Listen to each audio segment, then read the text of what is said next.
it up for the light guy, guys. Come on. Give it up for the sound guy. What? That raise. Yeah, that was, So what y'all think? Pretty good, right?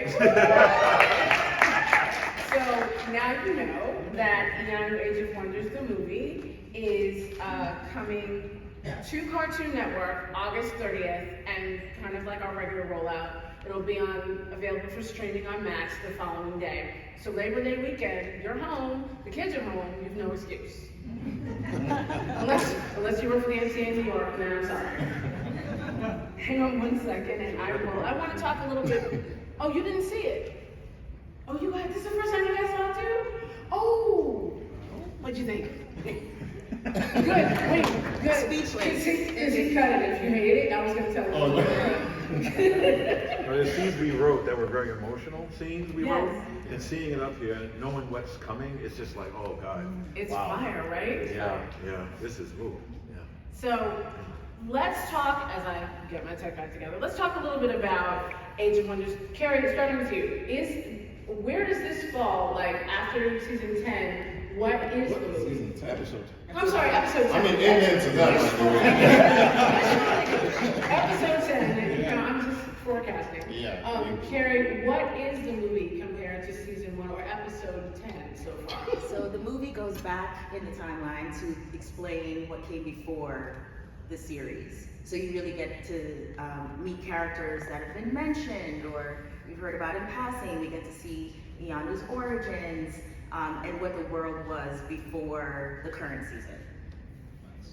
Got it. And what was it like writing the prequel versus the regular series? And this is for both of you. I'll let y'all talk when we get to the panel at the booth, and you can complain all about Brandon.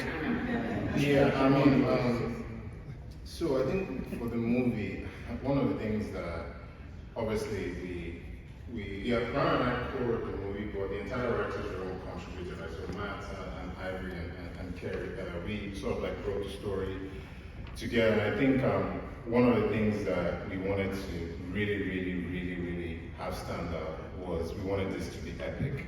But at the same time, we didn't want to lose the sort of like character-driven storytelling that we had established with Iyanu in season 1.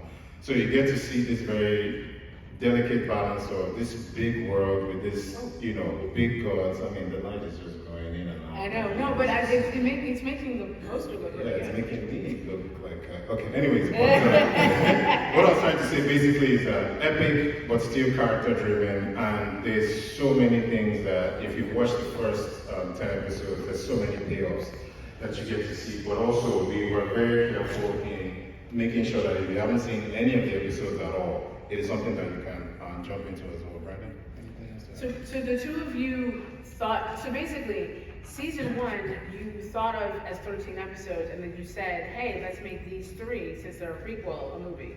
Yeah, so Brandon and I, very early on in the development phase, we decided we wanted to do something different, where it's like, as opposed to doing 13 episodes, how about we do 10, and then use the last 3 and combine them into one movie that sort of like gives more context to season 1.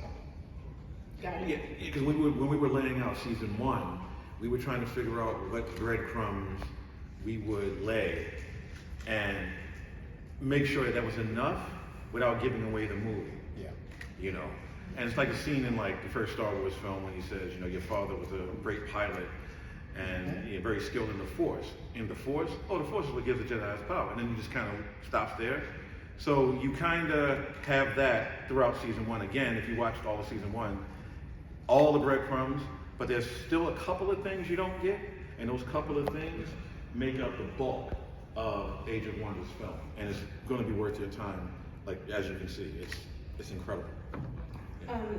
Kerri and Vincent, I want you both to talk to this. Your favorite characters in the movie. It's not really spoiling because there's some but there's characters that we saw in season 1. I mean, the first 10 episodes in the movie. No, I'm saying it's going to be hard to pick a favorite because there's so many. There are a lot. Yeah, as you can see. And by the way, this art was created by Andre Moore, one of the character designers on the show.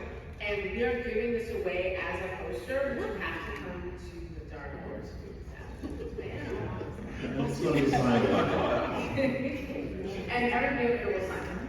So, Kerri and Vincent, tell us about the character focus, let's do that, of the movie. I love meeting Iyanu's parents because we get to really see where she comes from. And from the very first episode, there's a beautiful scene in the opening where she's with a deer, and she kind of has a moment where we see her spare the animal because The mother. the animal, because a child shouldn't be without its mother, its parent. And so from the very first episode, we set that longing up. So getting to meet her parents in the prequel is really emotional, and I love that, and kind of seeing where she comes from and the process of her becoming who she becomes.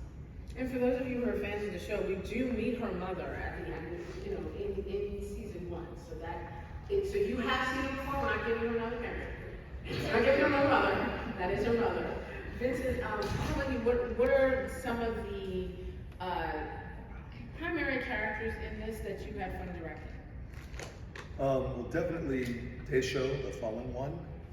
He's basically no, stop. She's like, people, wait. That's the big guy in the back with the red eyes. That's who's on. Speaking of empathy, it's a good thing that I have empathy.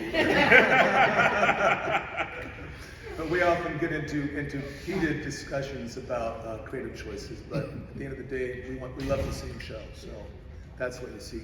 But Desho is like the Darth Vader of our series. He is someone that starts out as, tell me if I'm spilling too many beans.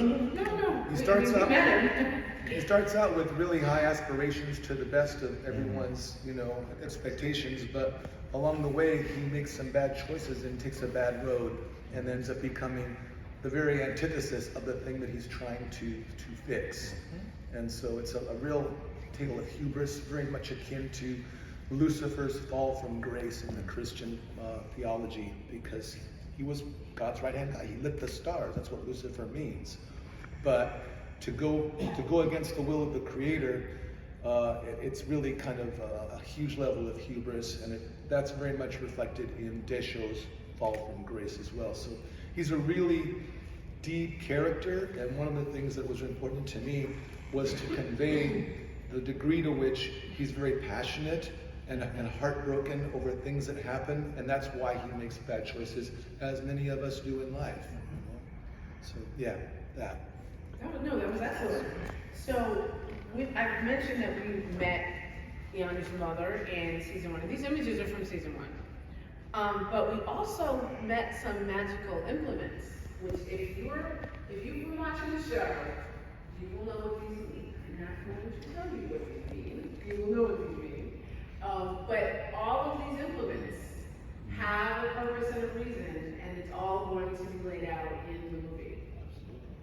I'm not going to talk about this scene. I'm so sad. No, don't.